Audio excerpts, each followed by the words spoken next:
আল্লাহ রাসূল সাল্লাল্লাহু আলাইহি ওয়াসাল্লাম বলেন, তোমরা পরস্পরের মধ্যে সালাম প্রচার করতে থাকো।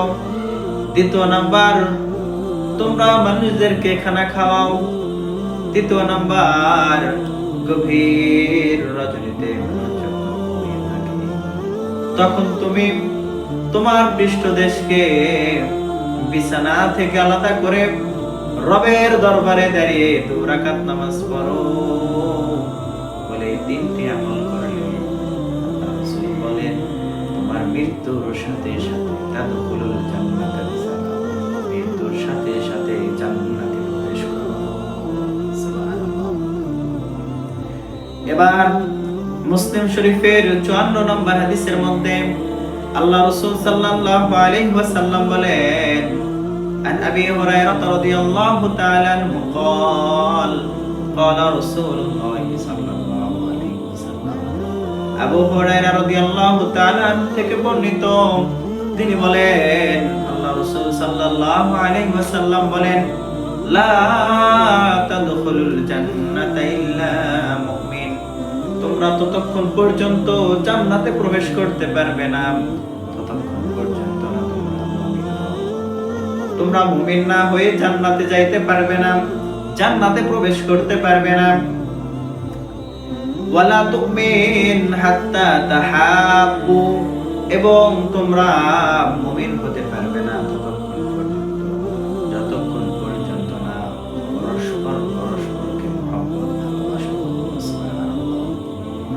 আল্লাহ রাসূল সাল্লাল্লাহু আলাইহি ওয়াসাল্লাম বললেন, তোমরা জান্নাতে প্রবেশ করতে পারবে না যতক্ষণ পর্যন্ত না তোমরা মুমিন হও, এবং ততক্ষণ পর্যন্ত তোমরা মুমিন হতে পারবে না যতক্ষণ পর্যন্ত না তোমরা পরস্পরকে ভালোবাসা মহব্বত সৃষ্টি না হয়, ততক্ষণ পর্যন্ত তোমরা মুমিন হতে পারবে না। এবার আল্লাহ রাসূল সাল্লাল্লাহু আলাইহি ওয়াসাল্লাম বললেন, আমি তোমাদেরকে কি এমন একটি বিদ্যা শিক্ষা দেব না যে বিদ্যার কারণে তোমাদের পরস্পরের মধ্যে ভালোবাসা সৃষ্টি হয়? এবার সাহাবীরা বললেন, বালা ইয়া রাসূলুল্লাহ, অবশ্যই সেই বিদ্যাটি আপনি আমাদেরকে শিক্ষা দেন। এবার আল্লাহ রাসূল সাল্লাল্লাহু আলাইহি ওয়াসাল্লাম বললেন, আফশুস সালাম বাইনাকুম, তোমরা পরস্পরের মধ্যে সালাম দাও, আল্লাহ তাআলা তোমাদের পরস্পরের মধ্যে ভালোবাসা সৃষ্টি করে দিবে। আমাদের সমাজের মধ্যে অনেক স্বামী স্ত্রীর মধ্যে দেখা যায় মিল মহব্বত নেই। আজ থেকেই আমরা স্ত্রী এবং পুরুষ উভয়ে মনের মধ্যে নিয়ত করে নিই, সর্বপ্রথম বাড়িতে গিয়ে আমি আমার স্ত্রীকে সালাম প্রদান করব। স্বামী নিয়ত করতে হবে, আমি বাড়িতে গিয়ে সর্বপ্রথম স্ত্রীকে সালাম প্রদান করব। এই সালাম প্রদান করলে আল্লাহ তাআলা স্বামী স্ত্রীর মধ্যে ভালোবাসা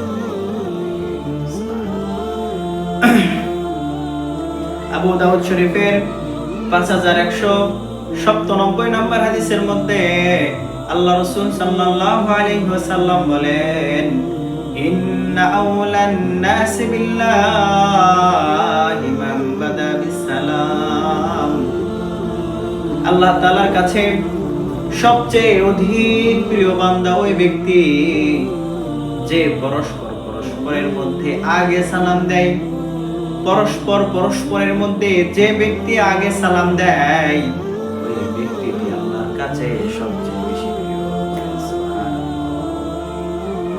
এবার তিরমিজি শরীফের 2698 নম্বর হাদিসের মধ্যে আল্লাহ রাসূল সাল্লাল্লাহু আলাইহি ওয়াসাল্লাম বলেন, ইযা দাখালতা ইলা আহলিকা, যখন তোমরা তোমাদের বাড়িতে ঘরে প্রবেশ করো,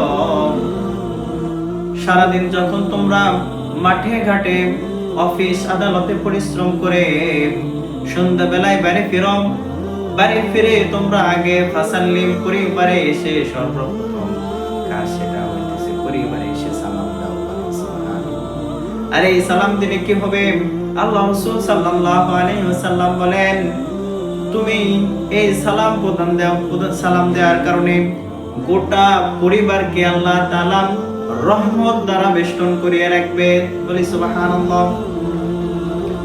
এবং আল্লাহ তাআলা সূরা জুমারের 73 নম্বর হাদিসের মধ্যে 73 নম্বর আয়াতের মধ্যে আল্লাহ তাআলা বলেন ওয়াসিকাল লাযীনা রাব্বাহুম ইলাল জান্নাতি যুমারা। কিয়ামতের ময়দানের মধ্যে আল্লাহ তাআলা বান্দাদেরকে ডেকে বলবেন, ও আমার বান্দারা রে, যারা দুনিয়াতে আমি আল্লাহকে ভয় করেছো তারা এখন তোমরা দলে দলে জান্নাতে প্রবেশ করো। সুবহানাল্লাহ।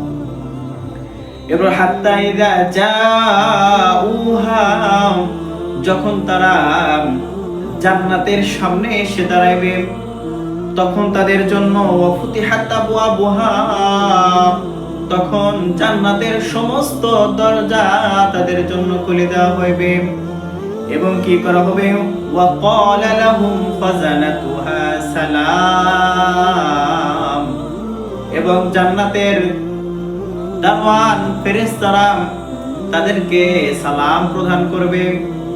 এরপর আল্লাহ তাআলা বলেন ফাদখুলুহা খালিদিন, ও আমার প্রিয় বান্দারা রে, তোমরা দুনিয়াতে আমার জন্য, আমি আল্লাহর জন্য রাত্রে বেলা তোমরা ঘুমাও নাই, তোমাদের পিঠটাকে আমি আল্লাহর জন্য বিছানা থেকে আলাদা করে রাত্রি যাপন করেছো, আমার জন্য দুনিয়াতে কতই না কষ্ট করেছো।